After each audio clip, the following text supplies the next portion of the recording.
Dámy a pánové, dneska si podíváme na Kanye West situaci, která je rozhodně šílená. Oh money, dobré, nebudu to zpívat, pardon. Nicméně, hele, asi víte, že Kanye West se dávno rozvedl se svou už ex manželkou Kim Kardashian, měli spolu děti. A to, co teď tady vidíte na obrazovce, je jeho 12letá dcera, která je jakoby v péči Kim Kardashian. A jako holy shit, v 12 letech vypadat takhle, brosky. Co jsme v cirkuse? Dobré, a Kanye West teda samozřejmě o tom, jako mluvil veřejně, že se mu to nelíbí, že toto je insane, kámo.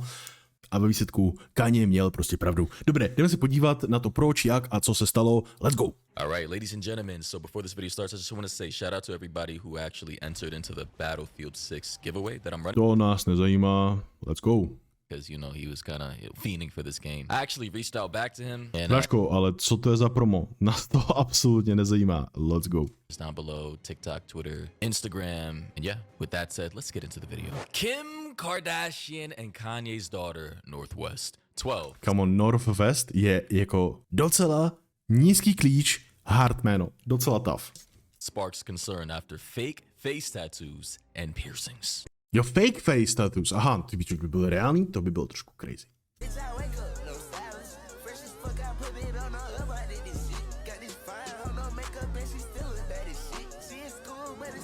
Co to bylo za trička? To byl Floyd? Kámo, kdo to je? To je Kanye. Co to je za týpka?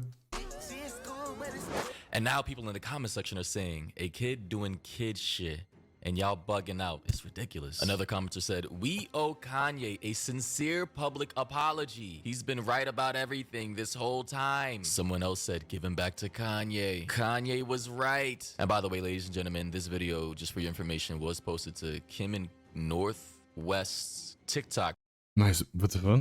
Kámo, já nevím, za mě je prostě divný, kámo. Hele, já až budu mít děti, tak já je třeba jakoby se fakt budu snažit, aby na ten internet nelezli, jestli jsou jako malí 12 let, OK, dejme tomu, jakože, ale podle mě ta Northwestinka, tak ta byla, kámo, na internetu už třeba od 3 let, actually. Podle mě to někde Kanye říkal, že jakože jediný, co dělají s kým, je, že prostě jsou na iPadu, kámo. Page. And as you can see, she started posting a whole bunch of stuff involving her daughter on this particular page. She's kind of been tracking her daughter's antics over the years. So, yeah, there's like a lot of different content in regards to all the phases her daughter's been through. Hele, já nemůžu říkat, mně se jenom zdá, že aby dítě jakoby vyrostlo kvalitní, v dobré kvalitě, tak by mělo mít jakoby obě strany, jak tátu, tak i mámu, protože jakoby máma nemůže podle mě dát jako svému dítěti úplně jako 100% všechno, co potřebuje, stejně jako potřebuje nějaké vitamínky, potřebujete prostě jakoby trošku jakoby otcovskou roli ve svém životě, imo. Over the years, you know, growing up and whatnot. So, as far as I can see. Co si budem, podle mě Kim Kardashian není zrovna ten typ ženy nebo mámy, kterou byste asi jako chtěli. Nebo já nevím, já ji neznám, jenom mi to tak přijde, že jakože, you know, dobré. The general sentiment. Somebody in the comment section also said she's a child. Why is this child acting like an adult? If I did this at 12, would have got the belt buckle. Hele, já nevím, jakoby mě, jako jenom tohle mi nepřijde úplně jakože tak zase wild, jako OK, tak si hodila nějaký face tattoos, úplně obarvila si vlásky jak rapper. Dobré, v pohodě, ale mě spíš zaráží jako, jestli vidíme tohle, tak co nevidíme. To mě spíš jako zaráží. Prostě jsou to nějaký dětský brikule, já jakoby doufám, že se nic úplně insane neděje, jenom zajímá mě teda, co se tady k tomu ještě budu povídat dál. Is this child acting like an adult? If I did this at 12, would have got the belt buckle instead of a belt. Yo, that's kind of crazy because it's true, bro.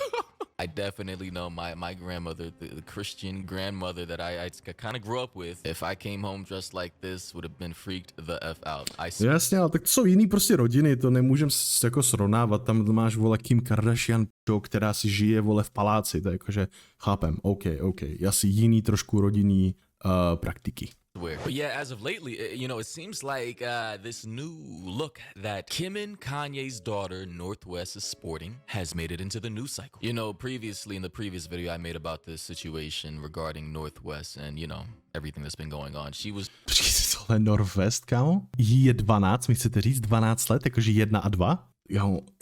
Já nevím, kámo, ono vypadá jak Hatsune Miku, ty píčo, doslova, you know, kind of dressed like this. A lot of people criticize.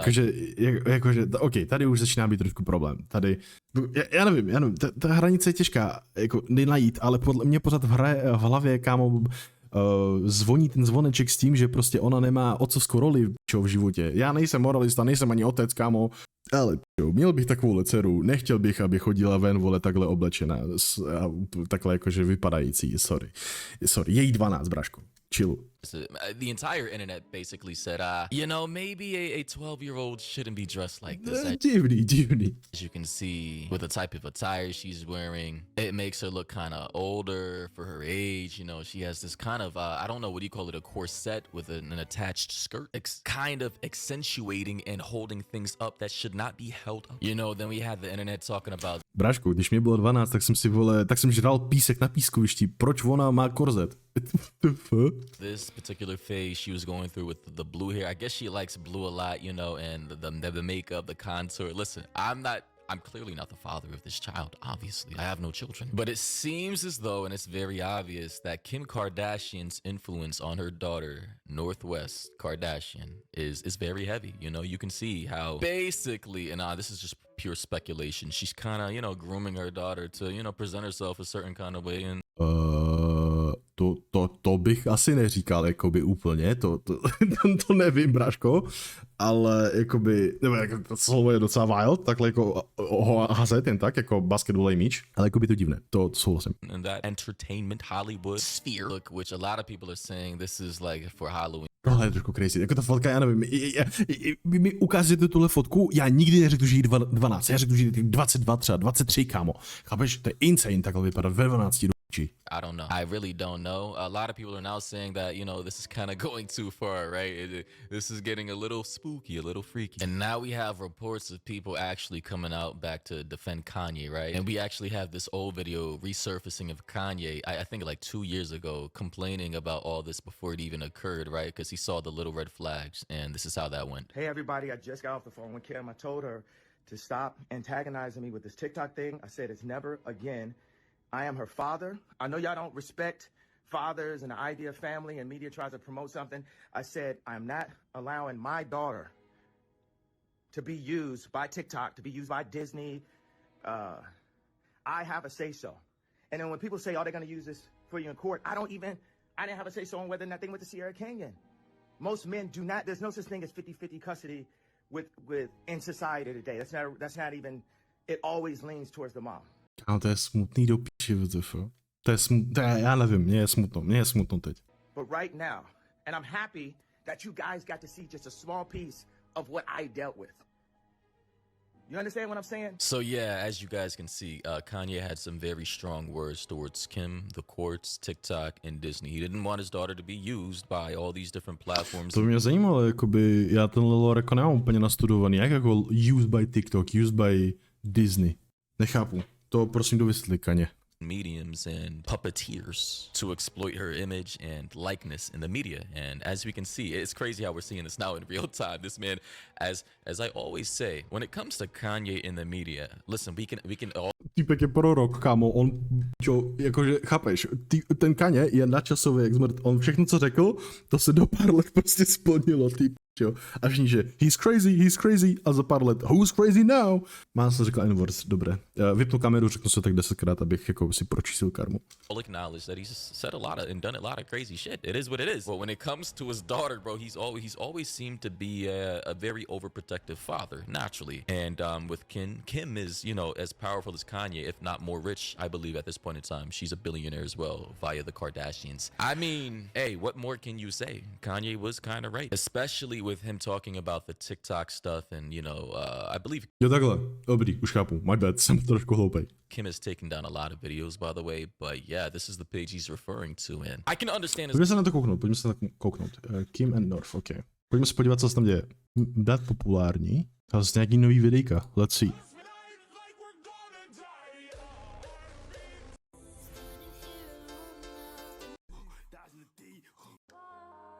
Tak to je asi v pohodě, ale kámo, jakože tyhle mi přijde trošku jakože too far už. A i ten fakt, že takhle jako legit prostě chodí ven oblečená takhle, to je jakoby insane. Jako, bráško, je ti 12, je ti 12, braško. Co se děje, ty vole? As a father, you don't want your ex-wife literally documenting every facet of your daughter's phases and weird moments. No já si myslím, že ona prostě chce být jako ta cool máma, no, ale nevím, já nevím, jestli to je jako nějaký tajný plán, kámo, u Kim, ale možná prostě chce být jako cool máma, chce jako se s těma dětma actually jako užít, dát jim nějaký jako fakt dobrý zážitky. A pak kde je ta hranice? To by se jako právě jako v rodině, kde táta, máma měla jako nějak, chápete, prodiskutovávat, co je dobré, co je špatné. Bohužel tady je Kim jakože pán domu má poslední slovo, takže si prostě budu dělat, co chtějí, no. Snad to nedopadne dobře, snad nemám pravdu, snad to bude všechno v pohodě. Be publicized for millions of people on the internet. But then again, this is how Kim Kardashian got famous. If you guys know how she got famous with Ray J, you understand exactly what I'm talking about. No shade, no disrespect, but it is what it is. Like that was a key moment, a pivotal moment in her life that... Dobré, pro ty, kdo neví, tak Kim Kardashian zajebala tady s Jayem, kámo, na hotelu takové videjko a dobré, a pak potom se prostě stala slavná, no. Ty vole, jestli se tady něco stane s 12 letou holčinou podobného, to by bylo velice cringe. Jaj. That she capitalized on to blow her brand up and it worked. Hopefully she's not trying to get her Myslíte, že jí ukazovali videjko? Ne, dobrý, to je hnusný. Když ne, nebo jo, já nevím, mně to jedno. daughter to do anything like that in the future because that would be diabolical. And it would be very ironic given Kim Kardashian's own mother, Kris Jenner, was apparently the one who brokered the deal between Ray J and Kim Kardashian to kind of get that out there, to make that go viral. It's pretty diabolical. Dobře, tady ten lore, kámo, už já neznám, nejsem vole Kim Kardashian fanboy, takže bohužel. O to vám jako neřeknu víc. I swear to God, but if you know, you know. Here we have another person on Twitter saying she's just a Molly Santana fan, y'all gassing it, and I really had to search up who Molly Santana was, and apparently it's this woman right here that you can see Northwest with in this photo. I also found a video of this Molly Santana girl, and she does have this particular look that I see a lot of, like Asian-esque rappers, you know, people who have like Asian ancestry rocking like these black teeth. Apparently that's a significant... To jsem v životě neviděl, černý zuby, vypadá to divně, jako by prostě ti mělo z držky vypadnout Venom nebo něco. significant cultural thing. Jako bys prostě kouřila Venoma.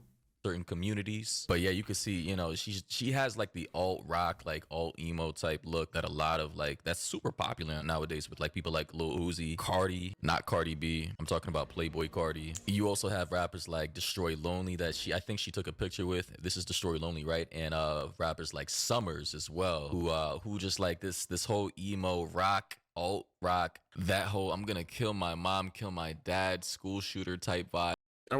Co to děje do píči, proč, co? Like, hey man, if this is what people want to dress up like, they can go for it, man. Hey, people, this is what I love about America and modern society. People are free to express themselves in any way they want. It also actually reminds me of this guy that I follow on TikTok by the name of Baby God. Dobrý, kámo, chápu, lidi se oblíkají jak chtějí, jo, dobrý, tady zase už mluví oni, dobrý, se successfully skipli, Japučino, jdeme dál. Other girl, Molly Santana or some shit. I will say though, I mean, this is nothing out of the ordinary for rich kids, let's be honest here. Even if this extends beyond Halloween and she actually starts to adopt this look, I wouldn't be shocked nor surprised. And I will acknowledge that this is the very same thing that Kanye, you know, was trying to call out and was... Dobré, to už je Japin, kámo, nebo ne? Tady ještě něco je? Verse to media exploitation for himself, right? This is why I'm not going to get into Kanye, but he doesn't want the same thing that happened to him in particular ways that happens to his daughter. Right? Dobrý, hele, týpek už prostě japuje, jakoby, co mi na to řeknete vy, to mě actually zajímalo, protože já na tom názor, jakoby, asi jste slyšeli, v nějakých místech jsem byl trošku confused, v nějakých místech, jako mi to přišlo too far. Za mě, jakoby, takhle oblíkat svoji 12letou holku, teda 12letou, fuj, kámo, dceru a jít takhle ven, jakoby, mezi lidi, přijde mi to jako disrespectful hodně, jako ke všem, že nevím. Jakoby nepřijde mi to OK, sorry, jakože ukamenujte mě, ale já bych jakoby takhle fakt jako dceru neoblíkal, přijde mi to jako retardované. Dobré, hele, napište mi do komentů, co si to myslíte, jestli jste Kanyeho fanboy, nejste, jestli byste mi třeba vykouřili péro, můžete napsat cokoliv, vlastně já si to přečtu. Dobré, když tak hoďte lajkos, odběros a majte se, naschle.